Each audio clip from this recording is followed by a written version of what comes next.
ഗൗതം അദാനി ശതകോടീശ്വരൻ, പ്രധാനമന്ത്രി നരേന്ദ്രമോദിയുടെ ഇഷ്ടക്കാരൻ.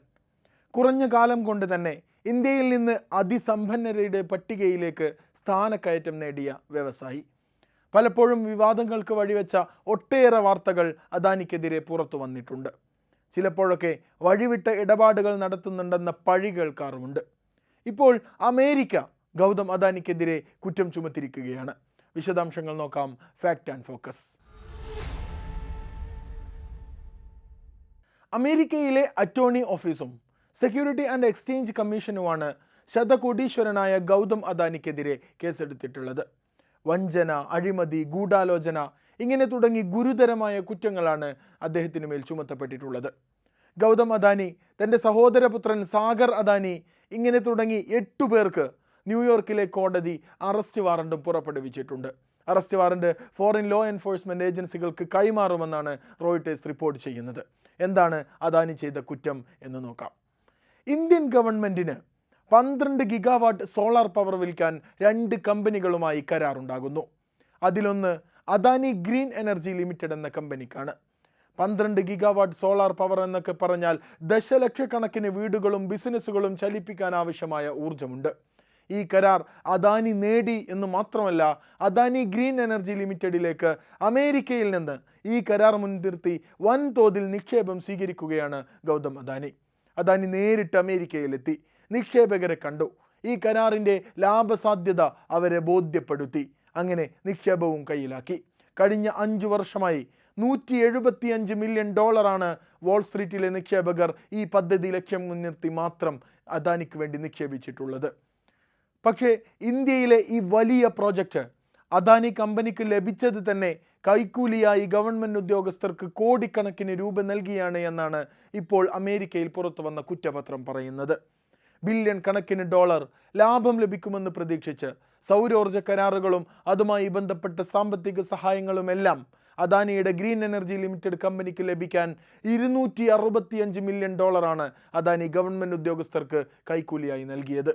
ഒരു ഭാഗത്ത് ഗവൺമെൻറ് ഉദ്യോഗസ്ഥർക്ക് കൈക്കൂലി നൽകി കരാർ സ്വന്തമാക്കുക, മറുഭാഗത്ത് ഇതേ കരാറിനെ മുൻനിർത്തി നിക്ഷേപകരിൽ നിന്ന് പണവും സ്വന്തമാക്കുക. ഇങ്ങനെയൊരു അഴിമതി നടത്തിയാണ് ഈ പദ്ധതി സ്വന്തമാക്കിയത് എന്ന കാര്യം നിക്ഷേപകരിൽ നിന്ന് മറച്ചു വെക്കുകയും ചെയ്യുക. ഇങ്ങനെ അദാനിയും കൂട്ടുപ്രതികളും ചേർന്ന് വാൾസ്ട്രീറ്റിലെ നിക്ഷേപകരെ വഞ്ചിച്ചുവെന്നാണ് കുറ്റപത്രത്തിലുള്ളത്. അമേരിക്കൻ നിക്ഷേപകരുടെ പണവും വാങ്ങി അവരെ വഞ്ചിച്ച് അവരുടെ ചെലവിൽ അഴിമതി നടത്തി വൻതോതിലുള്ള രാജ്യത്തിൻ്റെ ഊർജ്ജ വിതരണ കരാറുകൾ നേടിയെടുക്കാനാണ് അദാനിയും കൂട്ടാളികളും ശ്രമിച്ചത് എന്നാണ് ഡെപ്യൂട്ടി അസിസ്റ്റന്റ് അറ്റോർണി ജനറലായ ലിസ മില്ലർ പറഞ്ഞത്.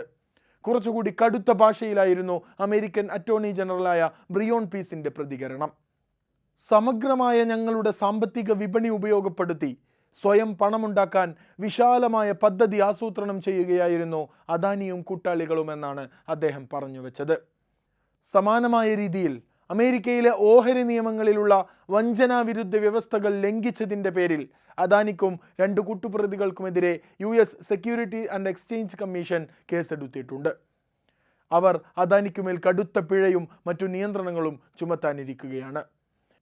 ഗൗതം അദാനിയോടൊപ്പം തൻ്റെ സഹോദരപുത്രൻ സാഗർ അദാനിയും പ്രതിയാണ്. ഗ്രീൻ എനർജി ലിമിറ്റഡിൻ്റെ എക്സിക്യൂട്ടീവ് ഡയറക്ടറാണ് സാഗർ അദാനി. കൂടെ 2020 മുതൽ 2023 വരെ ഇതേ കമ്പനിയുടെ ചീഫ് എക്സിക്യൂട്ടീവായി പ്രവർത്തിച്ചിരുന്ന ഇപ്പോൾ കമ്പനിയുടെ MD ആയ വിനീത് ജെയിനുമുണ്ട്.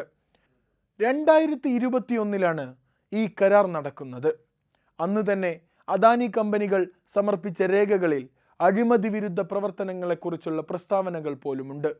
ഇതെല്ലാം ഗൗതം അദാനിയുടെയും സാഗർ അദാനിയുടെയും സ്വഭാവത്തിൻ്റെ വെളിച്ചത്തിൽ തന്നെ നോക്കിയാൽ വസ്തുതാപരമായി തെറ്റായിരുന്നുവെന്നാണ് സെക്യൂരിറ്റീസ് ആൻഡ് എക്സ്ചേഞ്ച് കമ്മീഷൻ പറയുന്നത്. അദാനി ലോകത്തിലെ ഏറ്റവും കൂടുതൽ ജനസംഖ്യയുള്ള രാജ്യത്തെ പവർ പ്ലെയറാണ്. 90കളിലെ കൽക്കരി ബിസിനസ്സുകൾ കൊണ്ട് സാമ്രാജ്യം പണിയാൻ തുടങ്ങിയ വ്യക്തി. രാജ്യത്തിൻ്റെ പ്രതിരോധ ആയുധങ്ങൾ മുതൽ ചെറിയ വീടുകളിലെ കുക്കിംഗ് ഓയിലുകൾ വരെ അദാനി ഇന്ന് നിർമ്മിച്ച് വിപണനം ചെയ്യുന്നുണ്ട്.